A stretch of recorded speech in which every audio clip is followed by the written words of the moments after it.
Welcome to the ZoShow Live. I am Coach Zo, powered by Distal Point Tumbling. Still don't have a motto, but we'll work on that later. I want to thank you guys for coming to the live. I want to thank everyone who came to the replay. Super excited. Gotten a lot of great feedback from our lives over the last 3 days, right? We've only been live like 3 or 4 days, but everybody's been super supportive. Everybody is liking what's going on. And honestly, I don't even need everybody to like it go on, right? But if I could find, I'm trying to speak slower. If I can find one cheer coach, one sponsor who's like, thank you, I needed that. That's really all I need, right? Because I remember what it was like taking over a team, not knowing what to do, not knowing which way was up, not knowing, all I knew is that I wanted to help, but I didn't know how. So if this is helpful, that's all that matters. So today we're going to talk about twisting, okay? Have notes today. Super excited. So there are different schools of thoughts when it comes to twisting, okay? You need to find the school, the training method that makes sense for you.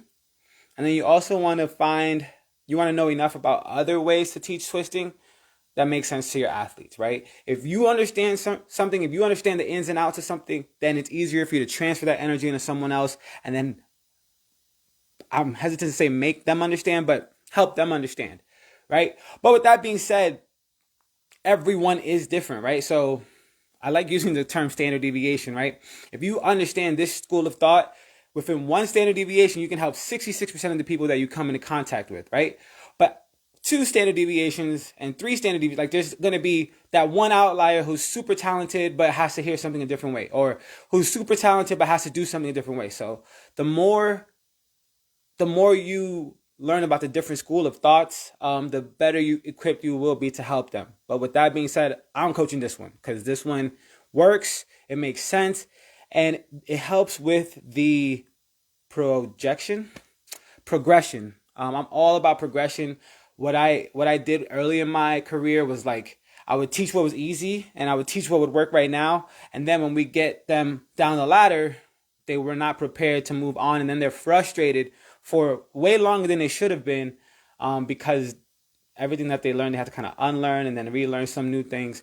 And I just don't like to do that to people. So this might be a little bit tricky to figure out now, but once you get the hang of it, the progression is going to be so much easier, okay?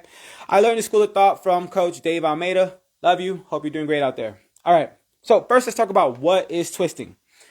When I teach twisting, I tell my athletes that they want to fold in half, okay? You want to fold in half, but you want to fold in the direction that you're twisting. So when we're twisting over our right shoulder, I'm going to leave my shoulder here, and I'm going to bring everything in this half of my body over. Folded, okay? I make them understand that concept.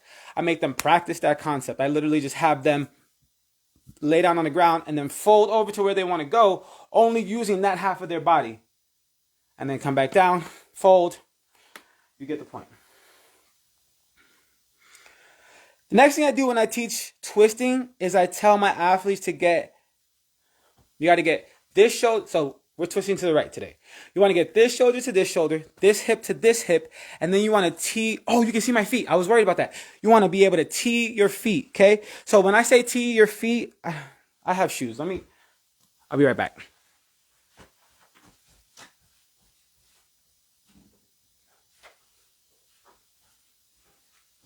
I'm back with the world's largest Flyers shoes, right? So when I say tee your feet, you want to make a literal T with your foot in the way that you're twisting. So this foot, as you're twisting, you're going to bring it around, because when you do that with your foot, it forces your hip.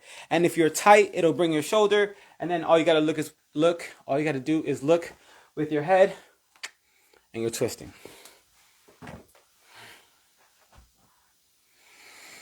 Now, when I teach twisting, if you were here yesterday, you know that I teach the twisting drill, okay? The twisting drill is literally, for the twisting drill, all the athlete will do is stand in releve. So they're going to stand up on their toes, and they're going to make a nice tight high V, Okay, and then as the coach, I'm going to push on them while they're in that high V, and they have to stay in this position as they go around and around and around and around, right? I'm pushing on them. They just have to stay in that position. That's going to teach them like what to engage. If you push and then this happens, right? They're not engaging their core. So then you teach them, hey, squeeze your core. And then if you push and then their feet move, well, they're just not squeezing their ankles together. And so by having them do that twisting drill,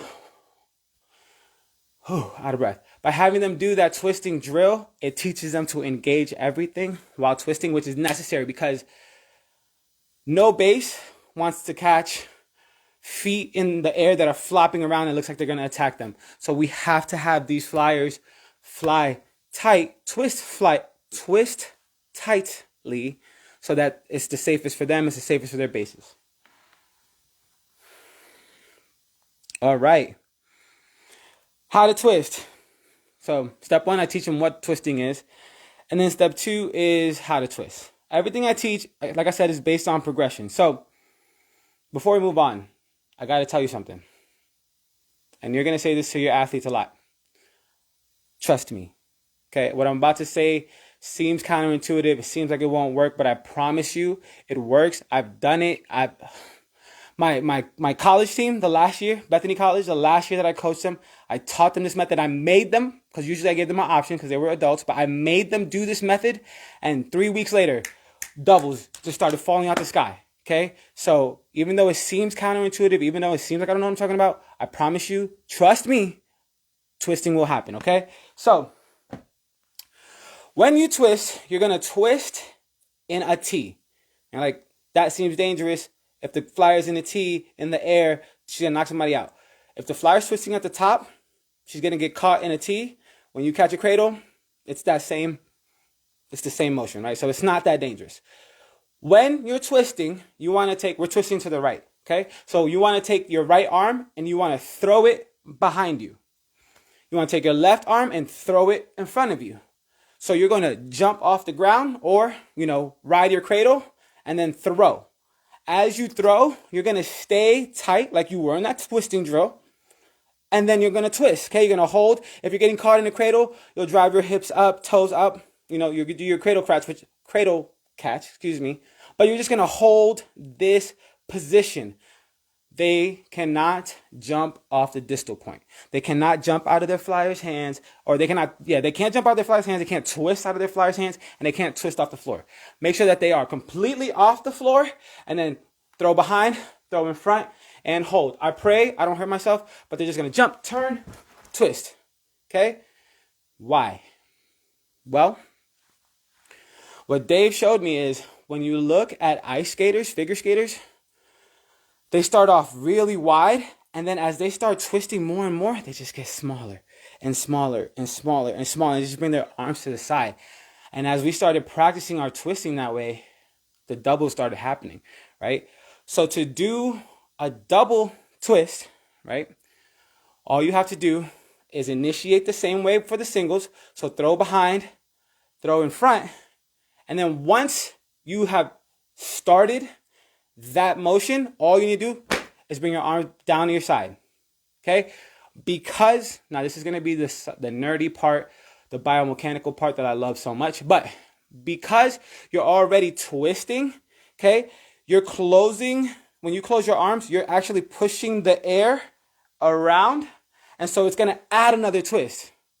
Okay? And then you're just going to stay here, stay nice and tight in a hollow. What I tell my girls who are twisting for the first time is to just throw, close, and then stay tight until the world stops moving. It could be really intimidating. So, I let them know, just go.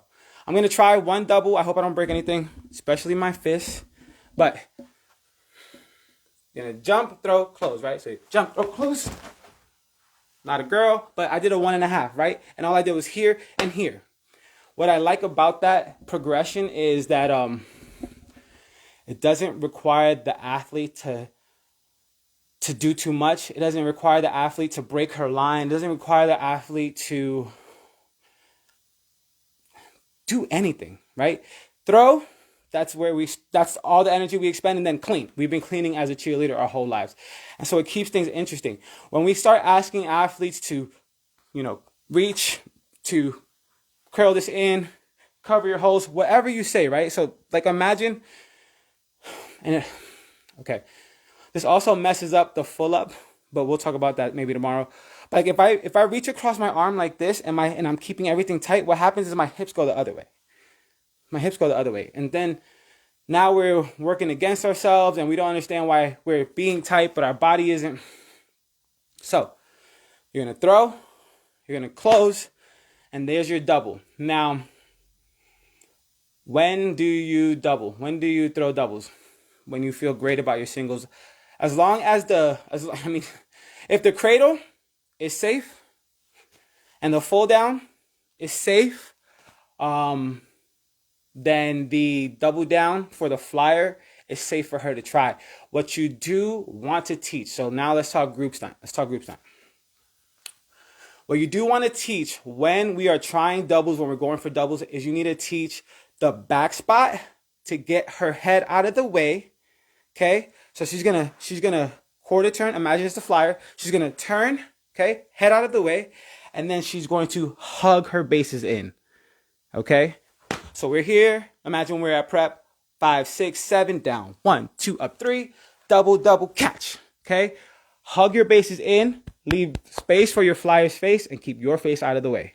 Okay? But that's a double. I'm all over the place. I wrote notes and I'm still all over the place. I'm sorry. How do we do a drill? How do you do a drill for your flyer who's like, Coach, I want to try a single. I want to try a full down, but I just what are some things we can do? Put them in a cradle, okay? Put them in a cradle. Ooh, I'm about to preach today. Okay, put them in a cradle. 5, 6, 7, they'll be in their tee.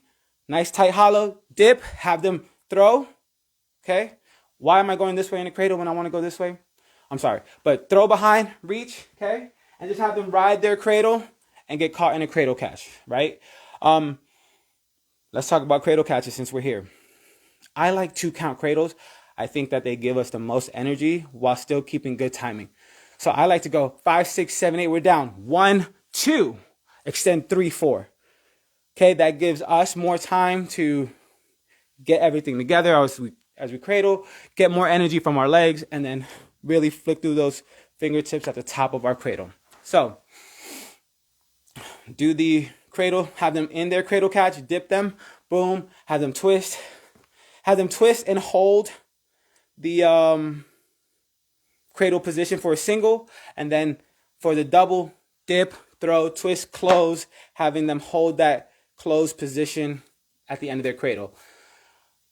Let's talk about some common things that happen when you try to do a double. If you have athletes, and forgive me, but I think a majority of us, and you can correct me, but I think a majority of us have athletes who have been doing singles their whole career. I think it's simple enough. Maybe it's not, right? But I think we have athletes who've been doing singles forever, full downs forever, and so when we try to get them to go into their double down, they have a timer in their head that's like, okay, I did my single, I should be catching. And so they're going to do their single, and they're going to look down, and then they're going to open their bodies, which is going to do what? Slow them down to get ready to get caught in their single. Another reason why I tell my athletes when they go for the doubles to throw, close their arms, close their eyes, and stay tight until the world stops moving. If they don't see where they're at, then they won't open up and they won't slow themselves down, sabotage themselves. Okay, so I gave you some drills for the flyer to get comfortable with doubles. Make sure that your back spot learns how to hug the catch, okay? Some of us what if your flyer is clumsy? Coach, I do not trust my back spot to not trip while she goes this way and then we don't have a back spot. That's fair, okay? Well, then we have to teach them the shoulder catch method. Again, they have to get low and keep their face away from the flyer's head. So they're going to get underneath the stunt. So instead of catching cradle here, we're going to get nice and low and then catch the cradle here, aiming for shoulders. Okay, stopping the shoulders. This is one shoulder, and then coming back up and then finishing the stunt. Okay. one aesthetic thing. One thing about aesthetics, doubles take a little bit longer. And so if you have a group that really, really wants to double, they're a stronger group, or not even a stronger group, but they have shown a willingness to be competent, to keep their flyers safe. I hate injuries. I hate injuries.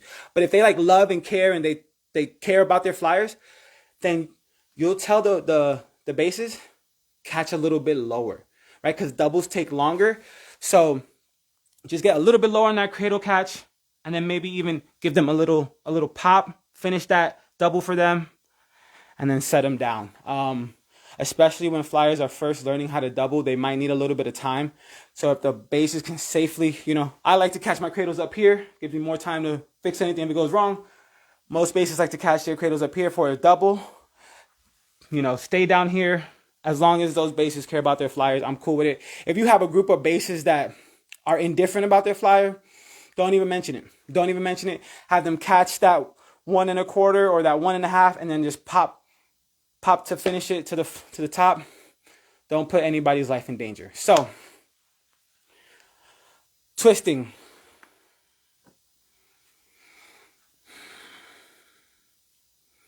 When we teach twisting, we want to tell our athletes to fold their bodies in half in the way that they're going.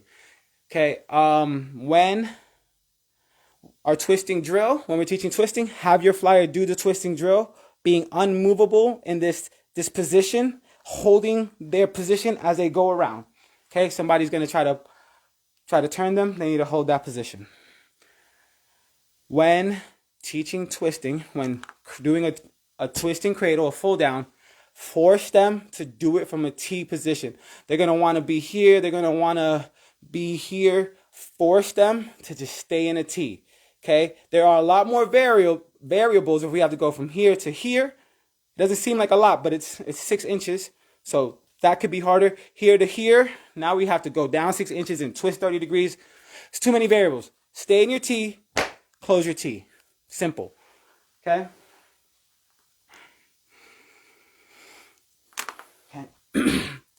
A very great drill to learn how to single down, how to fold down. Have them start in a cradle catch position, dip 5, 6, 7, go 1, 2, up 3, 4, and then give them the count. Throw on 5, okay? Throw on 5, 6. That way they know how long they have to wait. Pop, pop, and then catch. Set them down. And then when throwing, full downs, double downs with a group, make sure that the back spot turns to the corner of the group. Hugs, okay? There should be okay. Oh, this is on camera. Praise the Lord. Yeah, they're gonna step to the right. Hopefully this is they're gonna step to the left. They want their right hand catching, their dominant arm catching. So if it's their right arm, have them put their right arm out. If it's their left arm, have them step out to their whatever the case may be. I do it opposite because I learned opposite. I'm sorry about that. But yeah, make sure that they're catching the shoulders with this arm. And then for your bases, if they love, care, and want to keep their flyer safe, you can tell them to catch a little bit lower to give their flyer time to finish their double. And that's how you teach your groups how to twist. Thank you guys for watching. Thank you guys for being here. As always, follow the page. Leave comments as to what else we want to learn about. And then have a great day. We have an eclipse today. I don't know what that means. My wife's telling me it's going to be super dark. I feel like 10 years ago we had a similar eclipse and it was a regular day. Whatever the case may be, I'm going to enjoy the day. Sorry that the live was so early, but I have to coach tonight and then I don't get home till 10 p.m. and that's bedtime. So thank you for being here. And let's get the tools that we need to help the people that we lead succeed. Thank you so much. Let's go get it. Peace.